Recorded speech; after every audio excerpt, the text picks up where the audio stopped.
Fundația Alături de Voi România este una din cele mai mari întreprinderi sociale de inserție din România și am plecat pe acest drum în 2002, inițial ca furnizor de servicii sociale. În urmă cu 10 ani, în 2008, ne-am decis să mergem și pe zona de ocupare și de integrare pe piața muncii a tinerilor, în general, din categorii defavorizate. Și așa a luat naștere partea de activitate de economie socială în cadrul fundației și sub brandul Utildeco am dezvoltat practic unitatea protejată, care apoi a devenit o întreprindere socială de inserție. Da, practic am început cu servicii de asistență psihosocială, după care am trecut pe partea de terapie vocațională, am făcut partea asta de prevenire, de servicii sociale și după care ne-am dus un pic mai departe pe formare profesională, consiliere și orientare profesională, tot mai pregătim pentru piața muncii. Și după care am ajuns la economie socială, unde am introdus servicii de job coaching, de angajare protejată în cadrul întreprinderii sociale pentru cei care nu fac față la piața muncii sau au nevoie de o perioadă de adaptare. Inclusiv am dezvoltat programe de mediere pe piața muncii, internship, în întreprinderea noastră socială, internship plătit. Și ne-am dus un pic și mai departe și am zis, ok, am acumulat o expertiză pe prevenție, servicii sociale, economie socială, hai să facem lobby și advocacy ca să punem toată această expertiză personală într-o expertiză de sistem. Și lucrul acesta să ajute și pe alții care sunt în sector. Și cum am făcut lucrul acesta? Împreună cu alte coaliții. Și așa am înființat mai multe federații, la care ADV România este membru fondator, FONSS, Federația Organizațiilor Neguvernamentale pentru Servicii Sociale, Comisia ONG din Iași, Fond, Coaliția ONG pentru Fonduri Structurale, RISE este rețeaua română a întreprinderilor sociale din inserție, așa cum suntem și noi din România, și este membru în IENSI. IENSI este platforma europeană și partenerul de dialog a Comisiei Europene pe tot ce înseamnă partea de economie socială. Și cam aceasta înseamnă ADV. ADV înseamnă un pachet integrat de servicii sociale, educaționale, ocupaționale și partea de lobby și advocacy și de schimbare, îmbunătățirea mecanismului legislativ, a politicilor sociale în domeniu și încercăm să introducem această gândire strategică și abordare integrată în tot ceea ce se întâmplă în jurul nostru în comunitate. Cam asta este povestea pe scurt a fundației. În prezent, ADV România are mari 3 servicii și nouă ne place să spunem că oferim servicii în principiu one-stop shop, pentru că o persoană și în special tinerii din grupuri defavorizate cu care lucrăm noi, dacă vin la noi pot avea un pachet integrat de servicii. Grupul tinerilor este partea de intrare pentru persoanele din grupuri vulnerabile și ei vin la serviciile noastre, centrele de zi. În cadrul grupului tinerilor funcționează 2 centre de zi și vin atât tineri din familii defavorizate, tineri cu dizabilități, tineri din centre de plasament, tineri care au anumite probleme de comportament. După care, după ce vedem ce nevoie au aceste persoane, acești tineri, avem posibilitatea de a-i duce pe alt serviciu, cel de Utildeco întreprindere socială de inserție. Și aici, dacă își doresc și pot munci, chiar dacă au o capacitate de muncă mai redusă, ei beneficiază de cursuri de formare, de internship în întreprinderea socială și angajare și practic lucrează și încep să producă și au un loc de muncă. Iar dacă fac față pieții muncii, atunci în grupul tinerilor, prin agenția Job Direct, îi ducem direct pe piața muncii.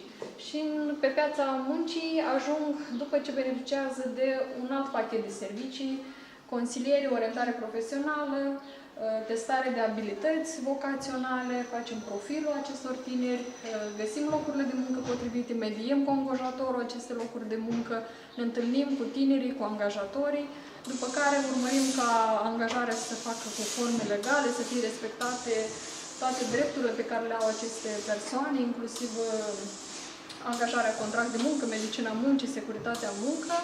Și după ce sunt angajați, să oferim un alt serviciu foarte necesar pe piața din România de job coaching, în care între 3 și 6 luni oferim suport acestor tineri să se integreze cât mai bine la locul de muncă, dar suport și pentru angajatori, pentru a ști cum să relaționeze cu aceste persoane, pentru că marea provocare nu este să-ți găsești un loc de muncă, ci să-ți menții acest loc de muncă.